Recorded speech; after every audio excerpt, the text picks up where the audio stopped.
Olá, boa noite, Nutenberg. É um prazer tê-lo aqui com a gente para mais essa rodada de entrevistas.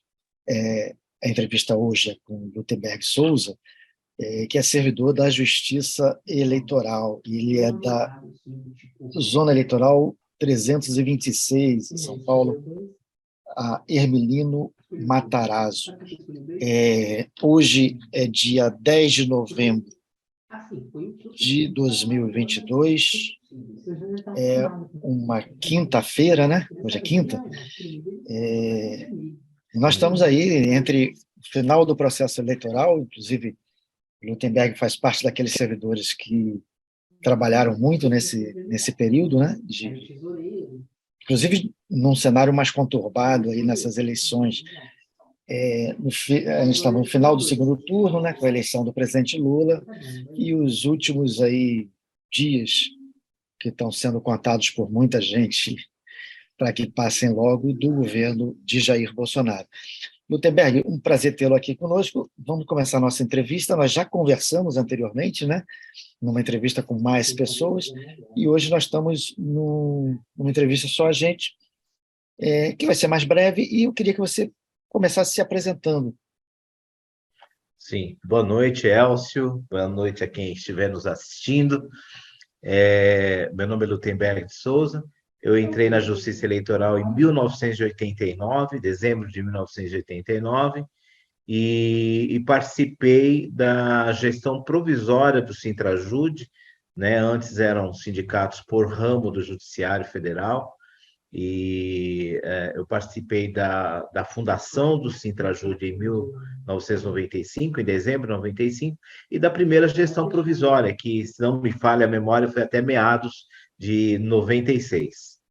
A gente pode começar essa entrevista para o projeto Memória Sintrajude, justamente perguntando para você sobre como foi, você teve nessa gestão que durou 6 meses, e o que você se recorda desse período, né? Uma gestão de transição, né? Que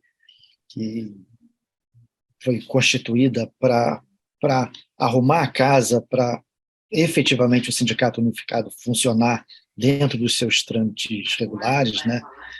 Como é que foi esse período? Foi difícil? Era o início de uma convivência que vocês não estavam acostumados nesse patamar, de estarem dentro de uma mesma entidade? O que você se recorda desse período que você poderia contar para a gente?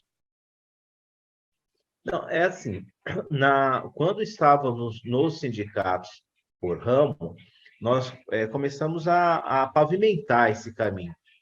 Até acho que essa foi uma fase mais difícil ainda do que a que se seguiu, né, a fundação do Sintrajude, o Sindicato Unificado. Mas nós começamos a adotar atividades conjuntas, a comunicação passou a ser unificada, algumas coisas nós começamos a unificar antes da fundação do Sintrajude. E isso contribuiu muito para que a gente, quando fundamos o Sintrajude, nós pudéssemos trabalhar melhor, né, nessa equipe tão diversa, né, o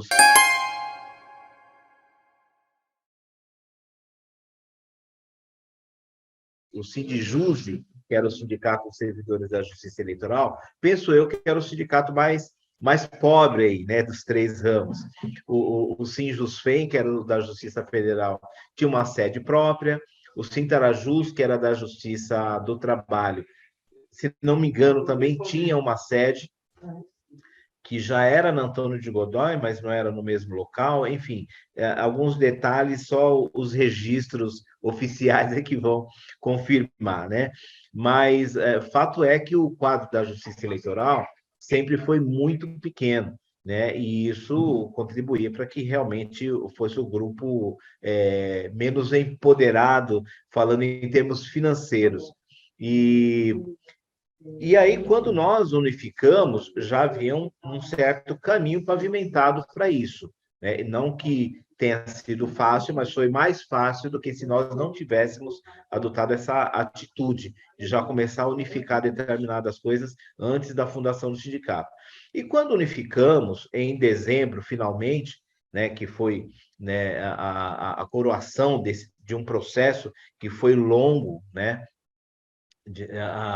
Eu era presidente do Sindijuse e a minha pauta, né, na eleição para o Sindijuse era a unificação. Então, a gente via na unificação uma maneira realmente de sermos mais fortes como entidade, como categoria, né? Uma categoria junta, né? Eu até lembro, eu lembro assim que a Bíblia tem uma fala que diz: o reino dividido não subsiste.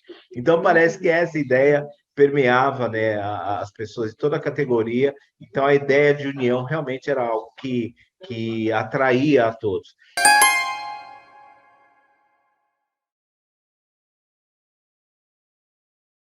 Quando a gente unificou em dezembro, logo no início de 96, a gente houve uma mobilização. Então, meus cabelos brancos não deixam eu lembrar de absolutamente tudo, né?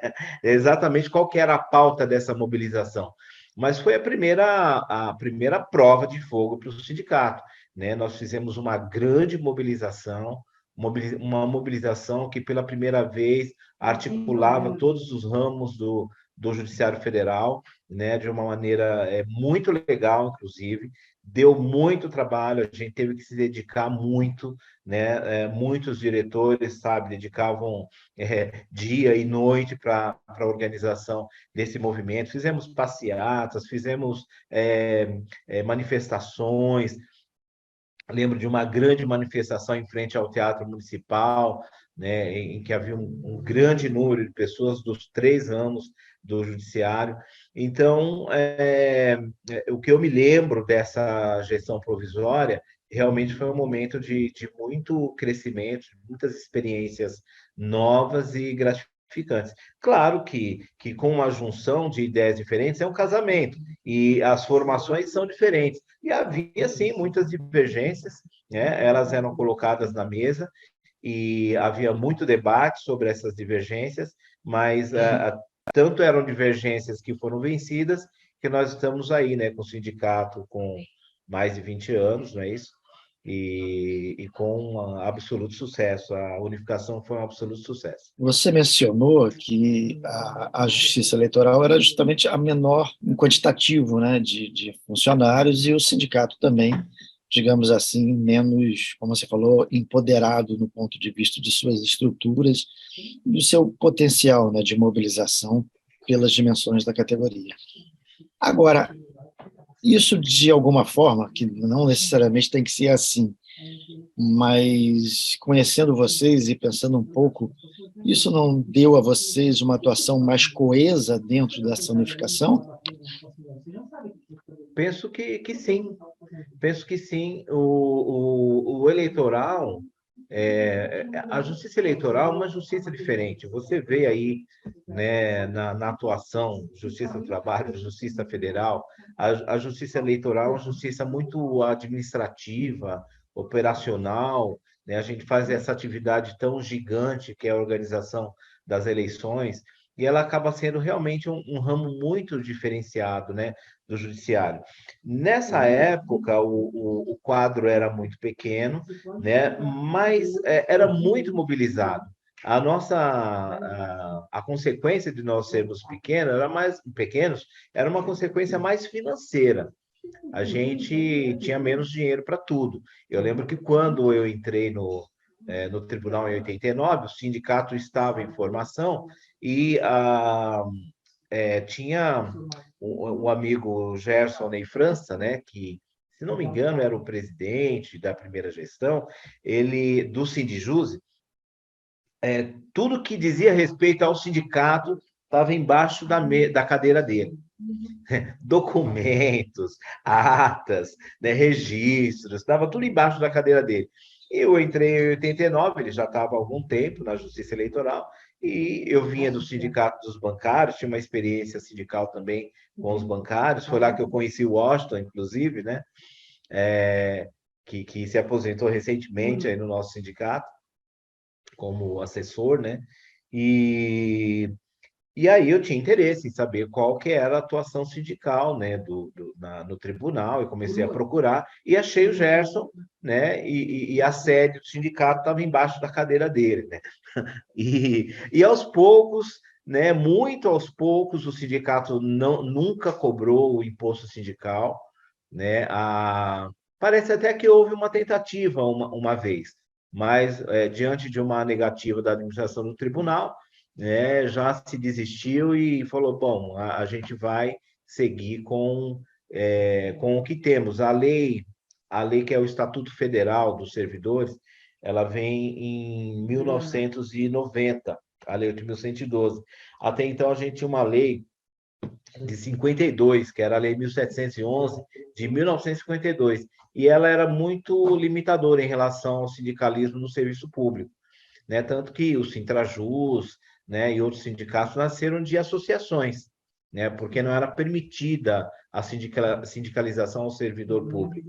Então, em 90 há uma regulamentação, né, e que não prevê o pagamento o imposto sindical, né? Então, o Sindijus, um sindicato pequeno, sempre viveu da contribuição dos associados. Quem quer se associar, se associa e paga o sindicato. E aí a gente conseguiu alugar uma sede. Agora eu estou falando mais da história do Sindijus, né?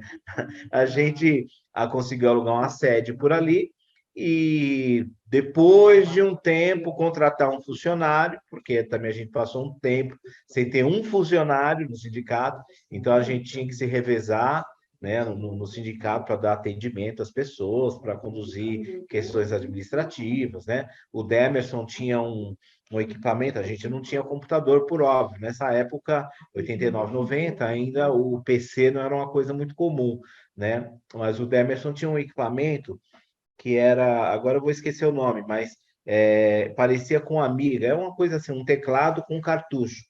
Esse cartucho tinha programas de edição de texto, né? E que parece muito com programação HTML hoje, e era com isso que a gente trabalhava, né? Ali a gente produzia nossos documentos, os jornais, né? E eu cheguei a fazer uma dissertação de mestrado em jornalismo sobre essa produção dos jornais, desde antes do Sindijus e até chegar no Sintrajude.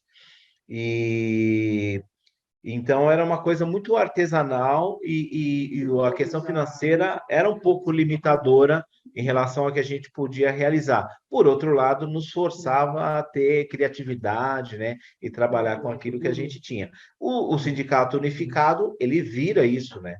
Ele vira isso de uma maneira assim espetacular, né, a ponto de chegar um momento, eu já não estava mais na direção, né? Então a gente negocia a sede que era do Sindjus Fein, compra um andar aí na Antônio de Godoy, onde a gente está. Então, assim, o sindicato passa a ser realmente uma entidade poderosa também do ponto de vista financeiro. Isso viabiliza, né?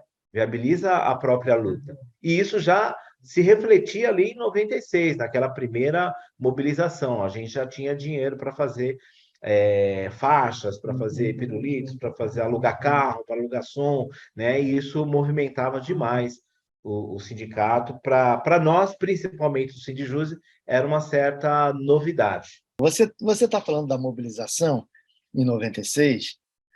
96 é o ano da primeira greve unificada. A primeira greve unificada no estado de São Paulo é a primeira greve nacional. É a essa mobilização que você já está se referindo ou é uma mobilização Sim. que antecede essa greve? Não, é essa mobilização mesmo. Essa É, mobilização mesmo. essa mobilização é a greve que vai conquistar o primeiro PCS, o PCS-1, Sim. que, segundo algumas pessoas que analisam a trajetória da carreira, né, do plano de cargos e financeira da categoria, é um divisor de águas no ponto de vista da remuneração dos trabalhadores do Judiciário Federal e do Ministério Público da União. Aí você falava também nesse divisor de águas com relação à estrutura, ainda mais para os servidores da Justiça Eleitoral, que Uhum. dispunham da estrutura sindical, digamos assim, do ponto de vista material, mais restrita. Você acha dessa primeira mobilização, aquela mobilização em 1996, foi uma novidade, né? Foi algo que vocês nunca é, tinham realizado, né? Uhum. Foi algo novo na história da luta de vocês. A mobilização em si e a paralisação já havia acontecido em outros momentos. Agora, naquela dimensão, e uma greve Exato. por tempo indeterminado, Uhum. unificada em São Paulo e unificada nacionalmente, era a primeira vez. Sim. Para o desempenho dessa luta em São Paulo, e obviamente São Paulo tem um papel no contexto nacional muito importante, naturalmente pelo peso do Estado de São Paulo na federação. Esse desempenho, você acha que essa unificação teve um papel também muito importante na forma como a greve saiu em São Paulo e nos rumos que ela tomou? Eu acho sim. E é muito interessante, né? Porque eu falei que todo casamento, né, tem as divergências, né? Que é aquele início, né, em que as pessoas têm as suas próprias histórias, né? E foi exatamente o que aconteceu com os três sindicatos. Os sindicatos tinham as suas próprias histórias, algumas tendências. Na justiça eleitoral, ninguém era afiliado a partido. Já na justiça do trabalho, você tinha gente que era afiliado a partido, na Justiça Federal também, né? Para nós havia uma proibição, né? Uma proibição para isso. Então, havia divergências, né?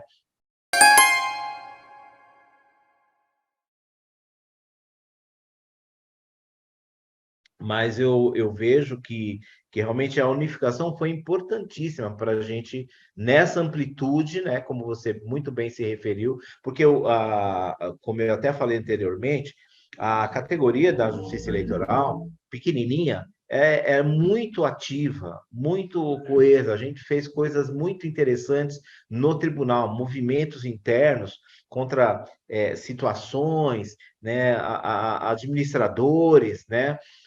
Movimentos muito interessantes, muito fortes.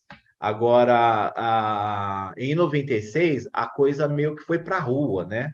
E aí a gente não estava mais limitado a questões internas de cada tribunal. Não, a gente estava se mobilizando por como você agora me lembrou, um plano de cargos e salários que diz respeito a toda a categoria no país inteiro. Então, o Estado de São Paulo estava ali unido, né? E quando eu falo divergências, é porque eu lembro que cada coisa, cada movimento, cada cartaz, cada trajeto era exaustivamente discutido, né? E era muito interessante que havia toda essa discussão, toda a divergência, mas a coisa saía, né? A coisa saía e saiu, e eu acho sim que a unificação foi decisiva, né? E acho que não poderia haver um marco melhor para a unificação do que essa mobilização logo no nascimento do sindicato, né? Logo após o nascimento do sindicato. Desse período aí da greve, da construção da greve, porque você se recorda de algo que te marcou muito nessa mobilização?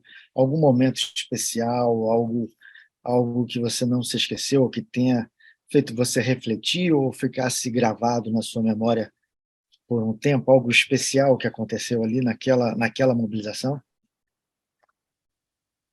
Olha, eu me lembro de algumas passeatas que a gente fez, né, descendo a Brigadeiro, né, parando em frente ao tribunal. Eu lembro que a gente veio da Paulista, se não me falha a memória, e desceu em passeata, parou em frente ao TRE, né, e ali foi assim, um movimento espetacular. A gente tinha carro de som, tinha caminhão, né, e foi uma multidão na frente do TRE. É engraçado isso. Ah, ah, não tinha uma coisa assim, vamos parar na frente do Tribunal do Trabalho, tem que parar lá sempre, porque lá tem mais gente. Não, muitas vezes a gente parava em frente o Tribunal Eleitoral com a galera toda, com a galera do Judiciário inteiro, e eu acho que esses momentos aí, dessas passeatas, né, dessas manifestações muito volumosas, né, e que a gente realmente se sentia pertencente a uma categoria forte e grande, eu acho que essas foram as coisas mais marcantes né, nessa campanha aí, na organização da greve e tudo mais. E como é que você observou, o que você recorda de algo que naturalmente deve ter tido um peso grande naquele momento, que é você tem uma categoria que não. Primeiro, uma categoria que são servidores que trabalham para juízes, entre aspas, né? Estão submetidos a juízes, né? Hierarquicamente, estão subordinados a juízes. Que hoje já ser juiz já não é algo que não se leve em conta, haja vista, inclusive, algumas situações recentes que nós vimos de como alguns juízes se comportam, é óbvio que isso não é uma generalidade. Agora, naquela época, em 96, você tinha ali um período ainda recente de queda da ditadura e de eleição pela primeira vez de um presidente pela via direta. Havia muito receio na categoria de fazer a greve, havia muita preocupação de futuras retaliações, de perder função, ou não havia isso? Ou as pessoas estavam muito convencidas, ou até havia um apoio institucional para a paralisação? Como é que você lembra desse momento? Eu lembro que, bom, primeiro, na Justiça Eleitoral, mais uma vez, né, você tem pouquíssimos juízes, né? Nessa época, os juízes eleitorais, né, então a gente tinha em torno de 400, 300 e poucas zonas eleitorais, não tinha servidores do quadro da Justiça Eleitoral, era apenas um chefe de cartório que era do quadro. Todos os demais eram requisitados de diversos órgãos. Só muito recentemente que houve uma regulamentação para ter servidor do quadro da Justiça Eleitoral nos cartórios eleitorais. Então, o juiz era uma coisa distante, né, na Justiça Eleitoral, porque o prédio onde tinha mais servidores do quadro da Justiça Eleitoral era a sede ali na Francisca Miquelina, que tinha 7 juízes, que eram juízes da corte.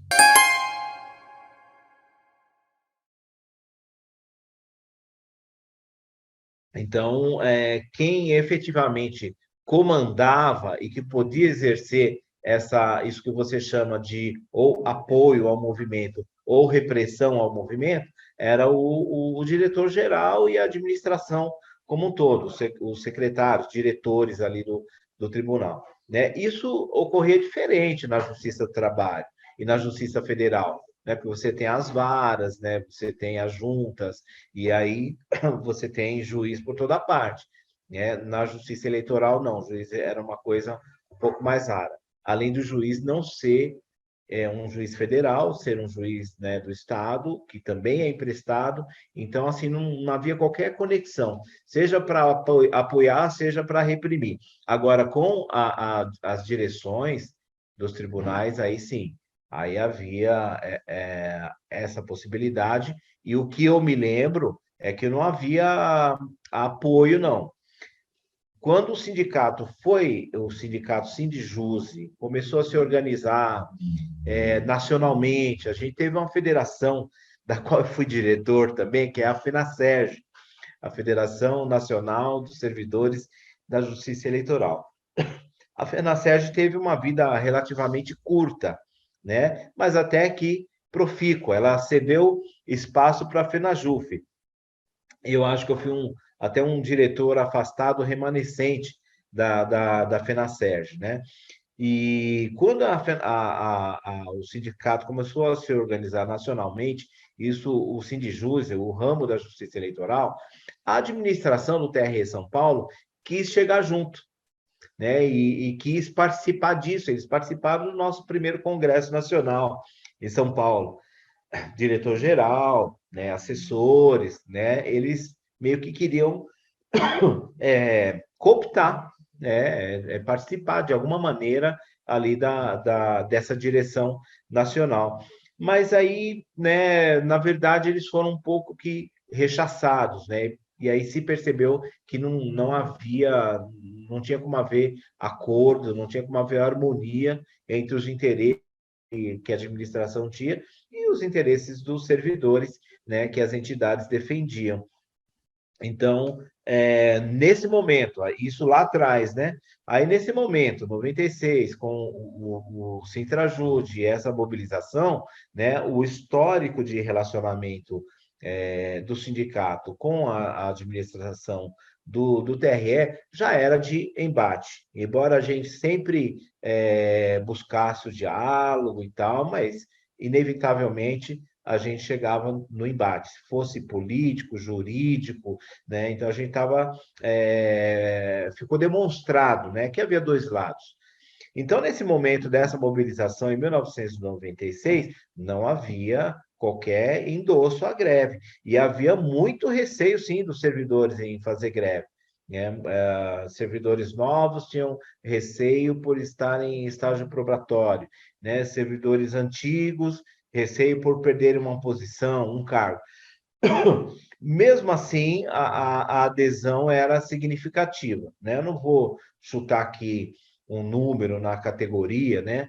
Mas era representativa, né? Não era uma coisa que você tinha um movimento que as pessoas estavam alheias, não participavam, não. As pessoas participavam, né? Eventualmente fazendo uma greve, a greve por alguns dias, não fazia todos os dias, mas enfim, muita gente, mesmo que não era aquele militante do sindicato, participava da greve e entendia, né, que havia uma necessidade de se mobilizar e alguns foram penalizados, né, com desconto de horas e tal. As chefias pediam, né, registro de ponto, quem participou da greve e tal. Então, não havia muita facilidade, não. Nenhuma facilidade.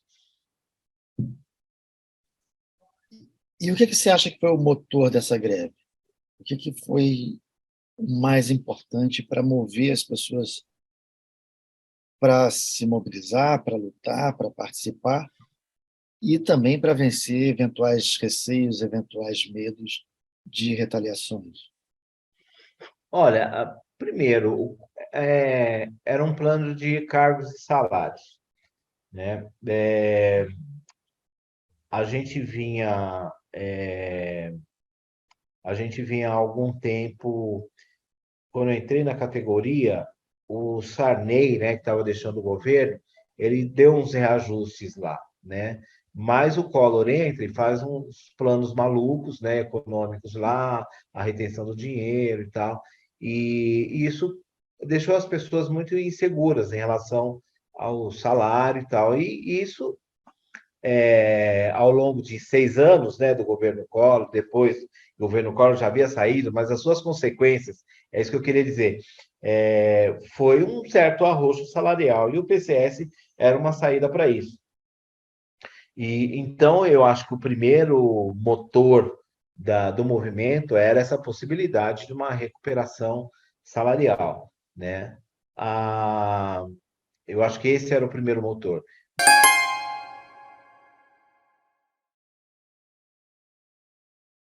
Mas eu vejo que as pessoas, a partir de algum momento, elas acreditaram que aquilo poderia acontecer, né? Elas vislumbraram, né, uma possibilidade de aquilo que se reivindicava se tornar uma realidade, apesar de todas as barreiras, né, que a gente tinha que ultrapassar, desde a administração local até você chegar no Congresso e convencer parlamentares, né? E o Tribunal Superior encaminhar o projeto, encampar, né, o projeto, os tribunais superiores.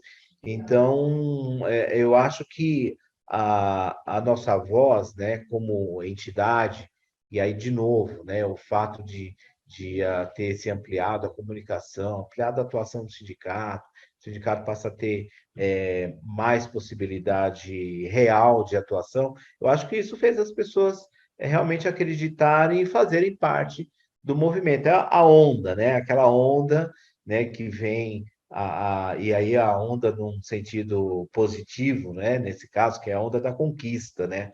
As pessoas entenderam que aquilo podia se tornar realidade. Então, o primeiro mote realmente era da recuperação salarial, mas as pessoas acreditaram que poderiam conquistar aquilo com esse movimento, com a greve, indo para a rua, né, fazendo barulho, né? E para mim isso se deve a um sindicato grande, forte, né? Que ainda no nascedor já tinha demonstrado essa vocação, né?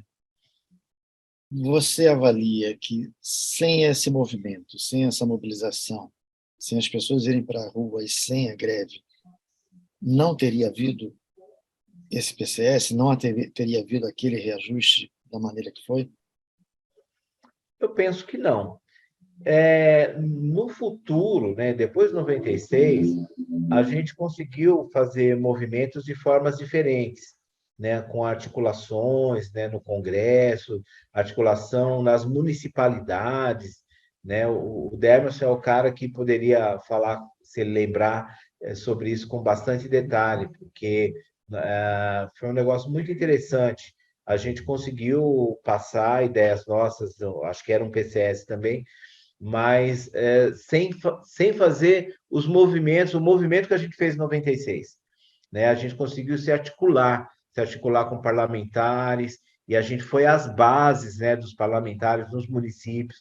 Então, a capilaridade da justiça ajudou muito a gente fazer isso. Mas em 96, a gente não tinha esse know-how, a gente não tinha esse traquejo, e não que isso tenha sido absolutamente zero. Claro que também tinha nossos parlamentares, eu lembro bem do Paulo Rocha, era um cara que a gente falava muito com ele, ele nos ajudava muito no sentido de encampar o projeto, mas eu penso que se não houvesse essa mobilização nacional e tal, seria muito difícil a gente conseguir alguma coisa. Bom, mudando para a questão desse período aí de 6 meses da gestão provisória, o que você se recorda daquele período, da convivência, da atuação sindical? E era um momento também ainda muito pujante, vamos dizer assim, do ponto de vista ideológico, das correntes de esquerda, dos posicionamentos progressistas. A gente vinha ali de 85, da primeira metade da década de 80, dos movimentos pelas diretas já.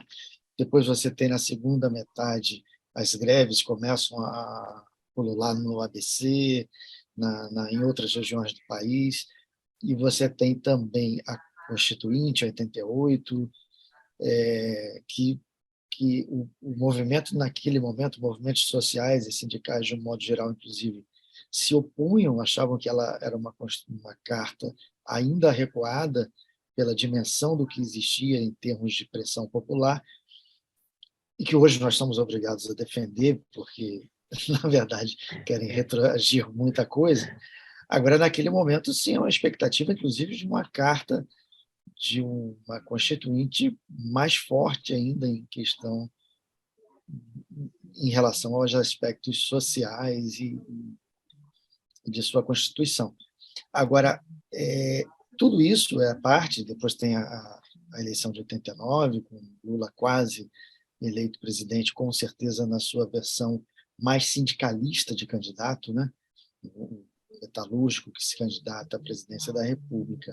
Eu estou citando tudo isso, porque quando funda o Centrajude e se instala a primeira gestão provisória, tudo isso tem uma força muito grande, né, nas diversas concepções políticas que ali se unem, né, para formar um sindicato. Como é que isso funcionava ali? Houve muito atrito, houve. Você falou que as coisas eram todas muito debatidas, né? Mas tudo se dava de uma maneira bacana. Você acha que aquilo ali foi um caldeirão que enriqueceu essa construção do Centrajude? Eu acho que foi um caldeirão que enriqueceu, sim. Agora, nem sempre era de maneira bacana, não. Às vezes a coisa transcorria de uma maneira até nunca ninguém ameaçou que eu me lembre, e ia às vias de fato nesse período. Mas que as discussões eram muito acirradas, eram, né? E às vezes terminavam sem uma solução legal, né? E havia sim, havia muita discussão, muita divergência. Tinha cada um do seu jeito, tinha gente que era muito explosiva, né? Tinha gente que era muito tranquila, mas impunha as suas ideias de uma maneira super tranquila, mas acabava empurrando, conseguia empurrar a goela abaixo algumas coisas, mas eu acho que foi, sim, sobretudo, um caldeirão enriquecedor, sim, para o sindicato. E você muito bem falou, tudo é uma questão de contexto, né? Naquele momento a gente poderia conseguir algo mais avançado. Hoje a gente quer garantir o que a gente conquistou. Eu lembro que naquela época, um pouco antes, né?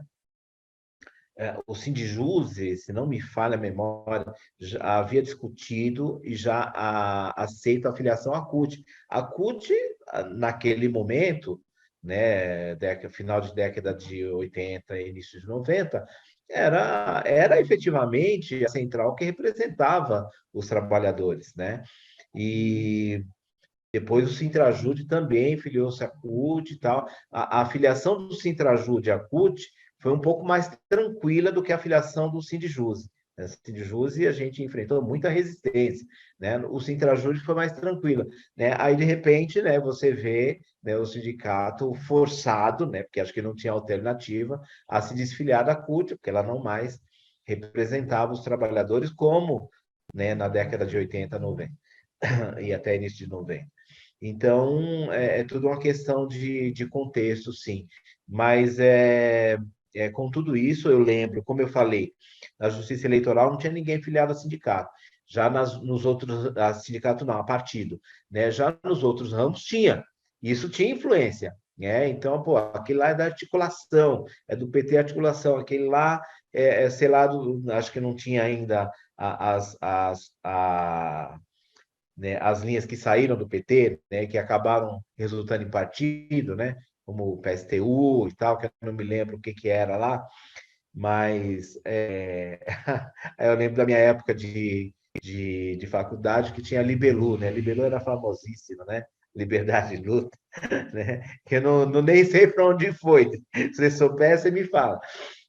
Mas, enfim, você encontrava essas linhas aí, né, influenciando pessoas que estavam nessa primeira gestão provisória, entendeu? E eu acho, para mim, particularmente, isso era absolutamente rico, né? Eu que nunca me filiei a partido, não fazia parte de nenhuma tendência, absolutamente independente, então eu conseguia transitar criticamente para o lado de lá, o lado de cá e tal, mas você percebia essas tendências, né, em lutando, inclusive, né, dentro dessa direção. E essa luta não acabou, essa luta continuou, e eu ainda me atrevo a dizer que ela continua hoje, né, talvez de outra maneira, uma maneira mais amena, né, a coisa já hoje uma linha dominou mais e tal, mas esse embate continua. E eu acho esse embate sempre enriquecedor.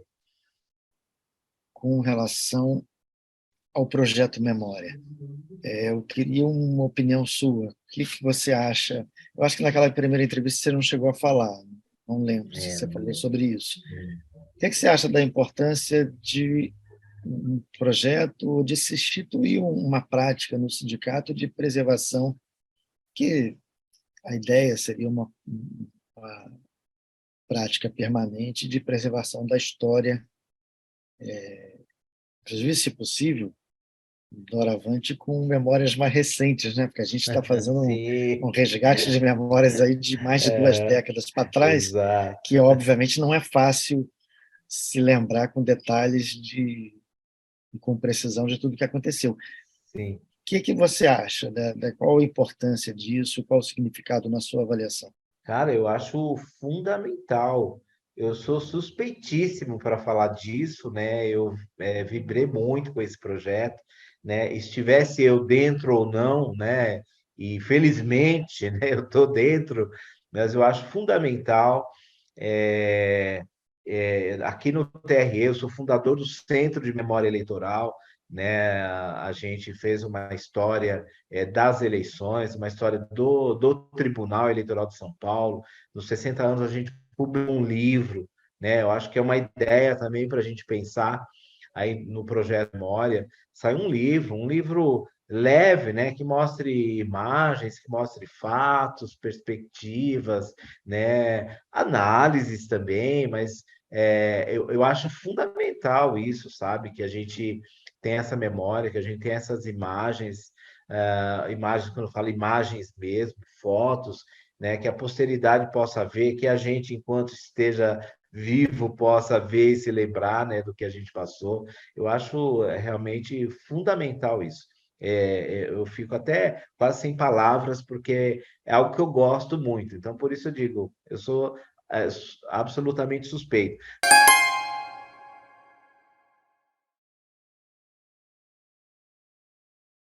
Mas eu acho que para a preservação da nossa história, né, para correção dos erros que nós cometemos no passado, aperfeiçoamento do lugar onde a gente quer chegar com isso, né, com a nossa entidade, com o nosso movimento, eu acho que é absolutamente fundamental.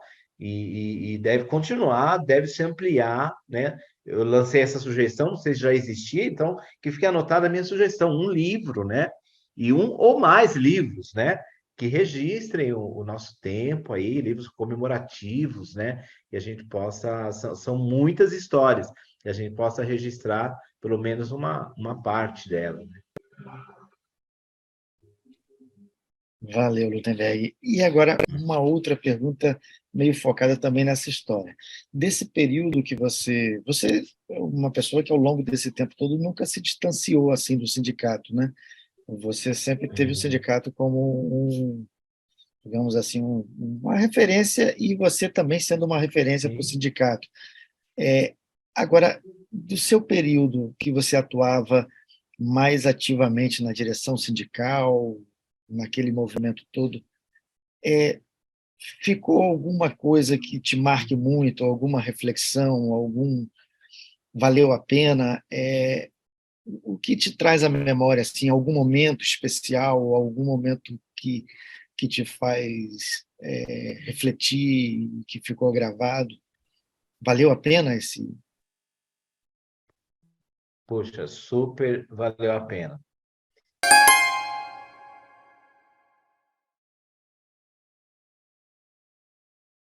Sabe, quando eu olho para trás, né, e vejo mudanças que a gente conseguiu fazer com a atuação sindical, né, juntando as pessoas, né, esclarecendo as pessoas, é, brigando, né, comemorando vitórias, né, eu vejo que super valeu a pena, né? A gente realmente fez uma história que eu considero uma história bonita, né? Eu acredito no sindicato sempre, né? Mesmo que tenha uma direção com a qual eu não concorde muito, eu continuo acreditando no sindicato, porque acho que ela é uma entidade permanente, né? Que ela sempre vai ser útil para representar os servidores, para realizar as conquistas que eu tive o privilégio de participar, né? Durante tanto tempo. E então, alguns colegas, eu estou falando isso porque eu sei de alguns colegas que, em algum momento, desacreditaram do sindicato. Ah, não concordo com isso que estão fazendo, então eu vou me desfiliar, vou sair. Eu penso que eu nunca vou fazer isso, mesmo que tenha alguém na direção do sindicato, como eu disse, que eu não concorde. Se tiver essa pessoa, essa pessoa, esse grupo, né, à frente do sindicato com o qual eu não concorde, eu vou lutar para mudar isso, para tirar aquilo de lá, para que ele volte a ser aquilo que eu acho que tem que ser, né? Então eu sempre vou acreditar no sindicato, porque o sindicato é feito das pessoas e eu acredito ainda no ser humano. Maravilha, Lutemberg. Você tem alguma outra coisa que gostaria de destacar, ressaltar? Algum aspecto sobre esses temas que a gente tratou, ou algum outro? Não. Eu acho que eu falei tudo que eu queria.